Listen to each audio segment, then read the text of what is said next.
What is diagnosis organizations in OD? Diagnosis is understanding how the organization is currently functioning. So to understand how the organization is currently working, the system working has, what policies considered rule, how the employee has working to understand all the function of this working organization to this diagnosis. So now, it provides information necessary to design change intervention. Diagnosis is a medical terminology for analysis. Here, organization is considered for a treatment by the OD practitioners. Those processes help OD practitioners and client members jointly determine organizational issues to focus on, how to collect and analyze data to understand them, and how to work together to develop action steps from the diagnosis. Managers, organizations, and OD practitioners are always trying to understand the drivers of organization effectiveness and how and why change is proceeding in a particular way. For example, in diagnosis, a manager might seek an OD practitioner's help to reduce absenteeism in his or her department. The managers and an OD consultant jointly might decide to diagnose the cause of the problem by examining company absenteeism records and by interviewing selected employees about possible reasons for absenteeism. Alternatively, they might examine employee loyalty and discover the organizational elements that encourage in that department, thus helping the managers and the OD practitioners jointly to develop and appropriate interventions to address the issue. Diagnosis is a systematic approach to understand the describing where the organization's is present state process. The gathering informations specify exact nature of problem or problem within the organizations. Identify causal forces for this problem and basis for selecting change strategy and interventions. Next is the need for diagnosis models. The need for diagnostic. The purpose of the diagnosis is to identify problem facing the organization and to determine their causes so that management can plan solution.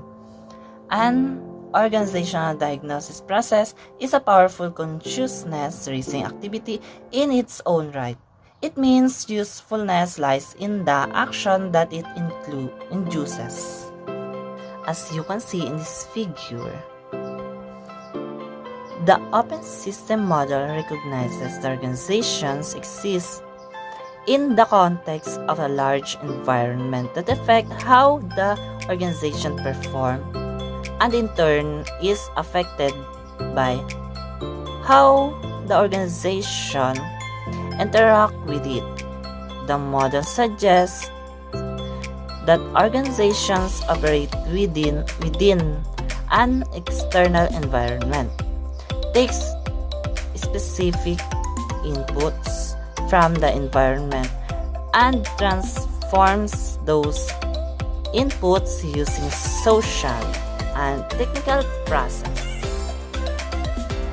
Environments. Organizational environments are everything beyond the boundaries of the system, can indirectly or directly affect performance and outcomes. People system, such as organization and people, exchange information and sources with their environments. They cannot completely control their own behavior and are influenced in part by external forces. Any organizational system is composed of three related parts: inputs, transformations, and outputs.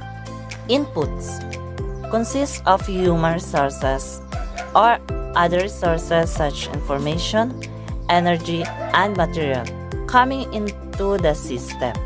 Inputs are part of and acquired from the organization's external environment.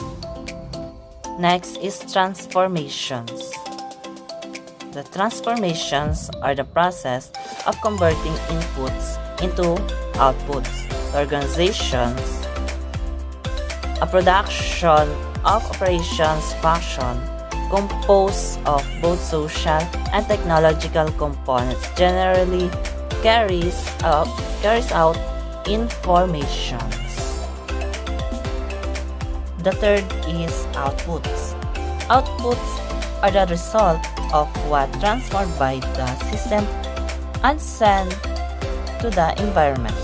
Those inputs that have been transformed represent outputs ready to leave the system. Boundaries. The idea of boundaries have to distinguish between system and environments. Closed systems have relatively rigid and impenetrable boundaries, whereas open systems have far more permeable borders. Boundaries. The borders or limits of the system are easily to in many biological and mechanical systems. Defining the boundaries of social system is more difficult because there is a continuous inflow and outflow through them. Feedback is information regarding the action, performance, or the output result of the system. Not all such information is feedback. However, all information used to control the future functioning of the system is considered feedback. Feedback can be used to maintain the system of a steady state. Equifinality is closed system. A direct cause and effect relationship exists between the initial condition and the final state of the system. Alignment. A system's overall effectiveness is partly determined by the extent to which the different subsystems are aligned with each other. Alignment refers to the characteristic of the relationship between two or more parts. It represents the extent to which the feature, operation, and characteristics of one system support the effectiveness of other systems. Diagnosing organizational system. When viewed as open system, organization can be diagnosed at 3 levels. The highest level is the overall organization and includes the design of the company's strategy, structure, and processes. Large organization units such as divisions, subsidiaries, or strategic business unit also can be diagnosed at that level.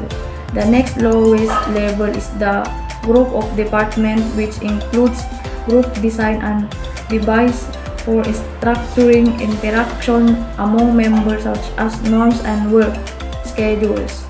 The lowest level is the individual position or job. These include ways in which jobs are designed to elicit required task behavior.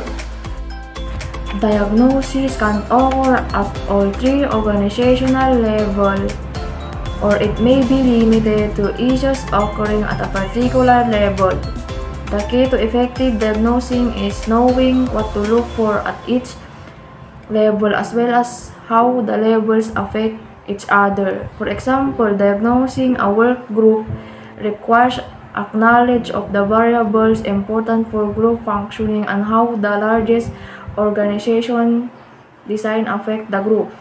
In fact, the basic or understanding of organization level issues is important in almost any diagnosis because they serve as critical inputs to understanding groups and individuals. The Steinway Organization. Steinway & Sons offers different pianos, including two brands, Steinway and the less expensive Boston brand, in both upright and grand piano models.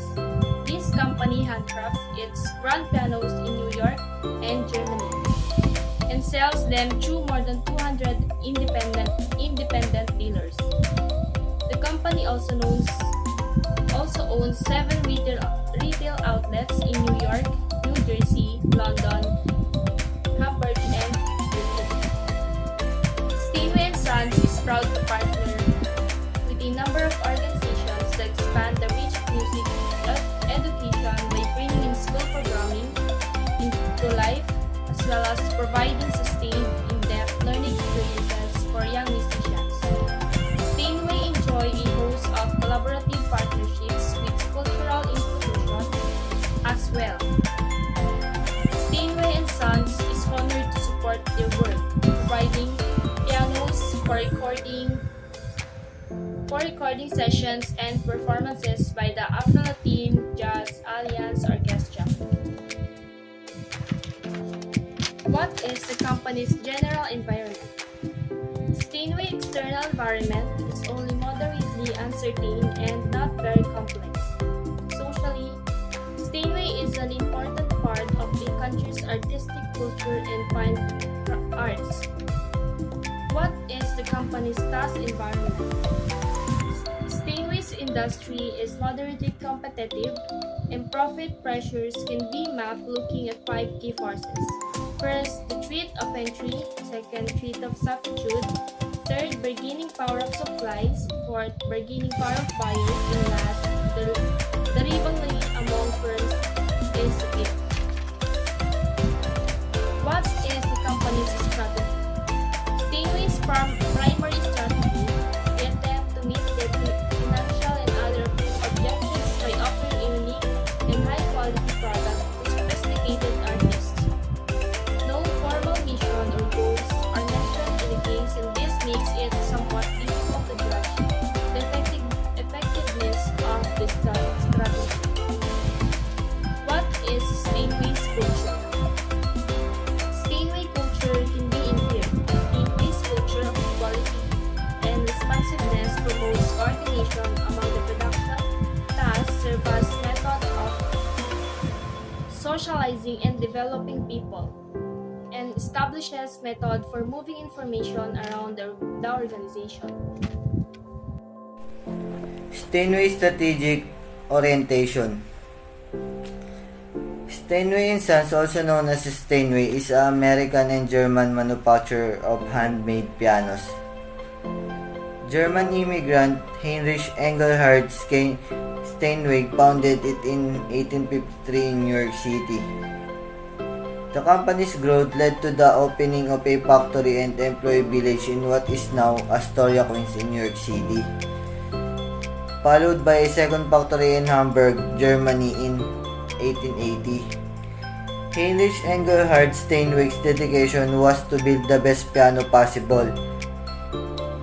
He established at his company 3 basic principles: build to standard, not a price; make no compromise in quality; and strive always to improve the instrument. To date, Steinway & Sons has been granted over 115 patents, environmental and organization charge in Steinway & Sons have been minimal. They are still an important part of the classical music culture. Steinway artists are not paid to play Steinway, nor do they receive a free Steinway for personal use. Steinway artists used to perform on Steinway pianos. On November 4, 2010, Steinway & Sons unveiled something it had never built before. A full-featured digital metronome app for iPhone, iPod Touch, and iPad. Steinway & Sons started Lean Sigma trains in March 2004. Improvements included more usable floor space, reduction in cost of doing business, areas like energy consumption, and optimizing materials to remain competitive. However, no changes are made that way chip on a piano. Steinway intends to continue and revisit events to make further improvements. A SWOT analysis would include the following elements: strength, cost, advantage, innovational, loyal, customer market, strong leadership, strong management, team strong, equity, supply, and reputation management. External environment. Steinway's external environment is only moderately uncertain and not very complex. Political, legal, different regulation and requirements in each country or manufacturing and sales distribution economic downturn in 2002. Overall, industry sales should also drop closely monitoring country political condition, need to exercise caution in overall activities, should be sensitive to the latest trend.